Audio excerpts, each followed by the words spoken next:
3980 के करीब जाता है और वहां से गोल्ड को सेल सिग्नल दे तो वहां से आप सेल भी कर सकते हैं 1,16,000 और ये इसका रेजिस्टेंस एरिया था। बिस्मिल्लाहिर्रहमानिर्रहीम, अस्सलाम वालेकुम। डेली गोल्ड बीटीसी फॉरकास्ट में खुश आमदीद। डेली बेसिस पे हम आपको गोल्ड और बीटीसी के टेक्निकल पॉइंट बताते हैं।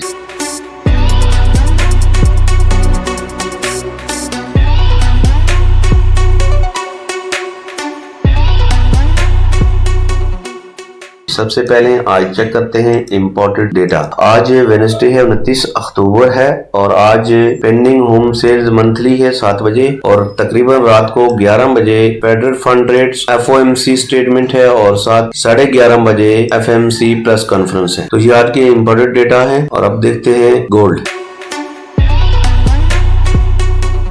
गोल्ड का जो पिछले 2-3 दिनों में बेरिश रहा है और तकरीबन गोल्ड 4120 से 3890-80 से लौट गया और ये इसका काफी स्ट्रॉन्ग सपोर्ट एरिया था जहां से मार्केट वापस आई और ये 4 घंटे के टाइम फ्रेम पे यहां से जब मार्केट ने तोड़ा तो वो ये यहाँ पे सपोर्ट ली। अब ये इसका रेजिस्टेंस एरिया है 3980 और 3880। ये यहाँ पे इनके ये दो एरिया हैं। छोटे टाइम फ्रेम पे जरा देखते हैं इसकी सपोर्ट और रेजिस्टेंस। अब छोटे टाइम फ्रेम पे इसकी जो पहली रेजिस्टेंस है वो 3980 की है और फिर जो सपोर्ट है वो 3935 की है। आज के दिन के लिए जो पहली सपोर्ट है वो 3945 और 35 के दरमियान है और पहली रेजिस्टेंस जो है वो 3980-82 की है। इसके अंदर गोल्ड ट्रेड हो रहा है अभी और जब गोल्ड 45 के करीब आता है यहाँ से तो बाइंग की आप देख सकते हैं और अगर 3980 के करीब जाता है और वहां से गोल्ड को सेल सिग्नल दे तो वहां से आप सेल भी कर सकते हैं। ये अभी यहाँ पे रेंज है इसकी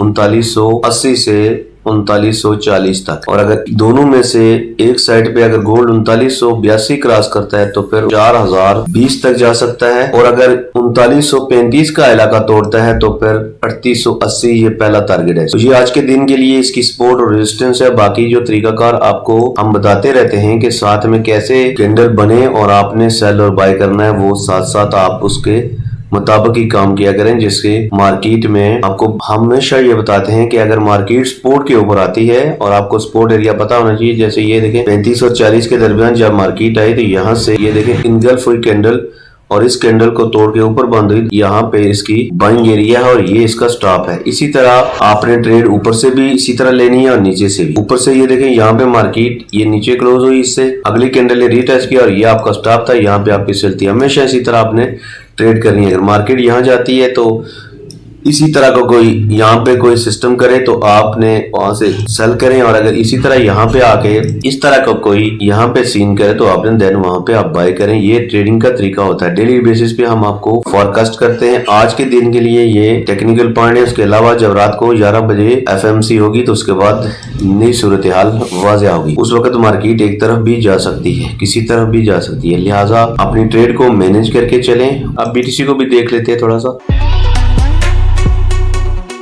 BTC जैसे आपको सपोर्ट पे हमेशा बताया हुआ है कि जब भी सपोर्ट पे आए आप इसको बाय करें और वही यहाँ से BTC बाय हुआ और वो अब 1,16,000 इसने नया हाई बनाया 1,16,000 और ये इसका रेजिस्टेंस एरिया था 1,16,000 और इसी पे आके ये 2 दफा डबल टॉप इसने लगाया और ये मार्केट गैप से ओपन हुई थी मंडे वाले दिन तो यहाँ से इसने ये गैप अब फिल किया हुआ है। तो गैप हमेशा मार्केट फिल करती है और ये इसकी पहली सपोर्ट है। ये जो गैप को फिल वाला एरिया है ये इसकी पहली सपोर्ट है 13,000 लगभग 12,800 और फिर दूसरी सपोर्ट है 1,08,500। तो ये आज के दिन के लिए सपोर्ट है। पहली सपोर्ट ये है स्ट्रॉन्ग सपोर्ट है ये 1,12,000 की 1,12,200 से 1,12,000 तकरीबन ये एरिया बनता है और यहाँ से मार्केट फिर 1,16,000 तक जा सकती है और यहाँ से अगर नीचे आकर ट्रेड होना शुरू हो जाए तो फिर 1,10,000। तो ये BTC की आज के दिन के लिए सपोर्ट हैं और अगर BTC 1,16,000 क्रॉस करती है और ऊपर क्लोज होती है तो BTC का अगला टारगेट फिर 1,22,000। ये है BTC का आज का टेक्निकल पॉइंट। हमारे चैनल को सब्सक्राइब कीजिए और बेल आइकन को प्रेस कीजिए। इंशाल्लाह आपको बहुत कुछ सिखाएंगे और सिखाने को हमारे पास बहुत कुछ है, आपको सिखाएंगे ताकि आप उस हिसाब से अपने अंदर जज्ब कर सके चीजें। तो अपना ख्याल रखिएगा। कल तक के लिए अल्लाह हाफिज।